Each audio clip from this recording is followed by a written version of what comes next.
if there's anyone on the edge of a hiring decision right now, this episode I think will be really helpful for you. Let's talk about the first kind of piece, fear component around the I can't afford it. So here's the component that I see happen very often, and this is the piece that I believe to be one of the cruxes of the issue for most people, is that we are making these hiring decisions entirely based on the feeling, and we don't actually have any numbers in front of us.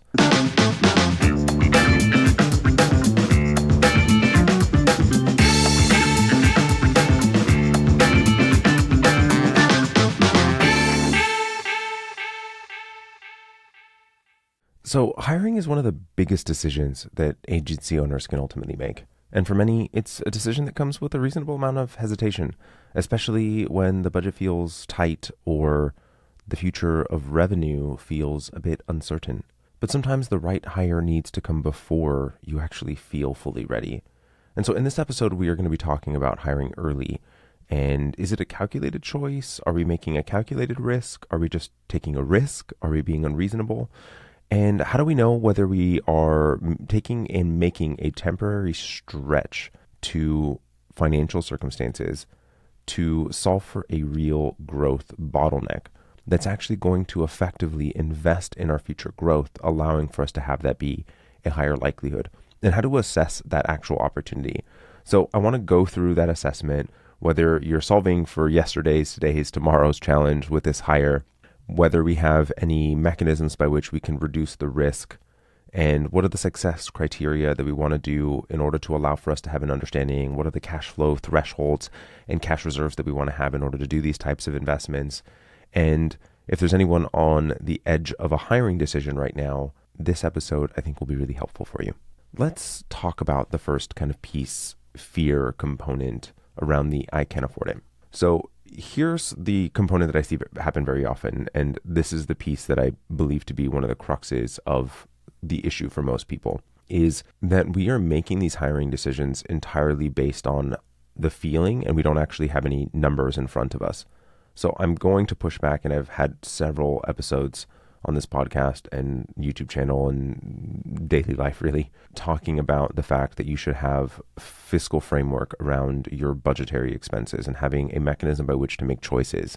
And I like to have this kind of modeled out of once I hit this objective, this revenue number, this target, this unlocks this amount of revenue and this amount of money, and allowing for us to have an understanding of what that actually looks like, so that we are not reaching kind of the burnout places for ourselves or for our team, and having clarity as to what exactly that means. So if I were to sacrifice, so here's the question that I'd want to be able to ask of it. So let's say that right now we haven't directly hit the financial numbers, but we see the pipeline coming and we see the opportunity at the footsteps of where we need to be, but we have time constraints to be able to allow for that pipeline to actually fully come to reality. And so we need to hire someone in order to take some of the stuff off our plate is kind of the consideration that we are making. And so the reality is let's say that everything goes badly and that we don't actually end up closing that business. How much of revenue, how much profit am I actually sacrificing? Is that going to put us in a bad place? Are we going to lose money in that circumstance? And so these types of frameworks and that fear, and at least in my experience, the fear often of the I can't afford it is actually because they don't know. You have no idea. You have zero understanding of what's going on. So you're doing this truly, actually blind. You're making a leap fully of faith without having any understanding of what that financial implication actually is. So if you don't have one, you need to be talking with your bookkeeper, your fractional CFO, a friend, us if you'd like, to give you a framework around how it is exactly to put together that financial framework that you're going to need to make these types of choices. So now here's the next piece that I wanted to talk about, this idea of is it yesterday's, today's, or tomorrow's problem. So here's the thing that I want us to really explore here is that if it is yesterday's problem that we are looking to solve for, and I just want to kind of put them into the buckets and describe each one. So if it's yesterday's problem, we're talking about catching up or behind on tasks. We're feeling rushed at the moment. We are trying to take care of things. So ultimately we are hiring late. Doesn't mean that you necessarily are going to make the hire, because I don't know what your financial position is. But if the reality is that you're looking to solve for an existing bandwidth challenge that you currently have, and then you're trying to play catch up or solving for yesterday's problem, and largely you're already still 4 to 6 weeks out from being able to bring on someone reasonable and actually being able to go through that vetting process appropriately. So the reality is that you're solving for yesterday's problem, and it's going to be a problem for a while. Now, whether we're hiring for this exact moment. So what we're looking at is we're looking at projections of work that we just recently closed, the current workload, the situations that are happening in front of us directly today. Is that I've got a challenge of being able to onboard a client because I can't fit it on anyone's roster. So where's that ultimately going to go?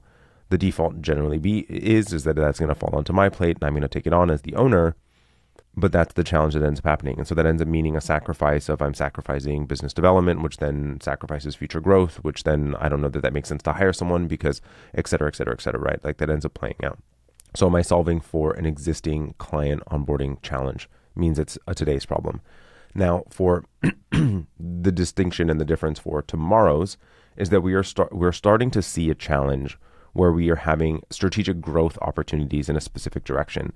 So let's say as an example, that we are seeing client retention problems, we're not seeing upsell numbers, we are not able to fully manage the client experience appropriately. So we're looking to bring on a account manager, a more experienced project manager, a new strategist, what have you, that's going to solve for a client need in the future. So theoretically, we are talking about a problem that exists today, but the distinction of it is that we are currently operating in this model. We're not talking about a resourcing problem. We are talking about solving a future challenge that's actually more of a growth opportunity.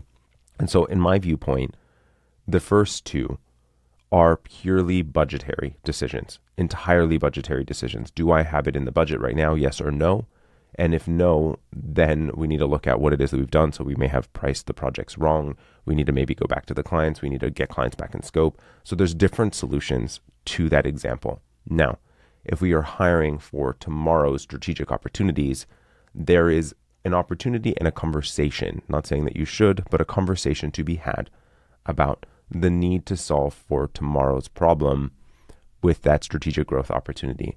So we need to be clear about the problem that we are actually solving before we can even make any determination about whether we should even consider financial risk to take this on.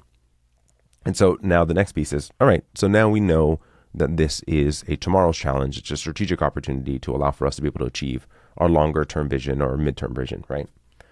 So here's the thing I want us to be thinking about here. So is this a smart risk or not? The piece that I want us to be thinking about, is this actually going to have a direct revenue implication? So are we turning down work? Are we not able to take on clients? Are we losing business out of the back door? What I see happen so frequently is that we're bringing in business in the front door, but we're losing just as fast out of the back door. And that's because of the client experience. And that often when the owner needs to start to exit some of the client relationships, that ends up happening over and over and over again. And that becomes the issue, is that you are now have vacated the position, but no one's actually standing in that spot. And you need to actually have someone stand in that spot. So is that the problem that we are facing? And is that truly a full-time opportunity? And if we were able to, so let's say the distinction to me, and is this a smart risk? So if I were still in that account management position before, and I was able to maintain the client relationships better myself, and now me having exited and I'm able to bring in the revenue out in the front door now at a more reasonable, secure, consistent rate. But the problem that I'm now having is that it's going out of the back door. I'm losing the clients and I'm not able to renew them or upsell them or what have you. But I used to be able to do it better. So the distinction again, and as I'm sure you've heard me say, to me, a lot of things break down to a number. So the breakdown to the number is, what is the distinction? So what is my client attrition now versus what was it before? And if I had returned my client attrition to what it was before, how much revenue implication does that actually mean? And so if that means that I'm going to have now had an additional $200,000 worth of revenue, $400,000 worth of revenue over the course of the next 6 to 12 months, 18 months on the long end, what does that actually mean? And will I have had ROI both on bringing in the new business from the opportunity loss, as well as having retained that revenue in the back from losing it out of the back door? So understanding and kind of validating that growth path and understanding what that actual need is from a delivery perspective, from a growth perspective, from an opportunity perspective. So what is the actual number that makes sense?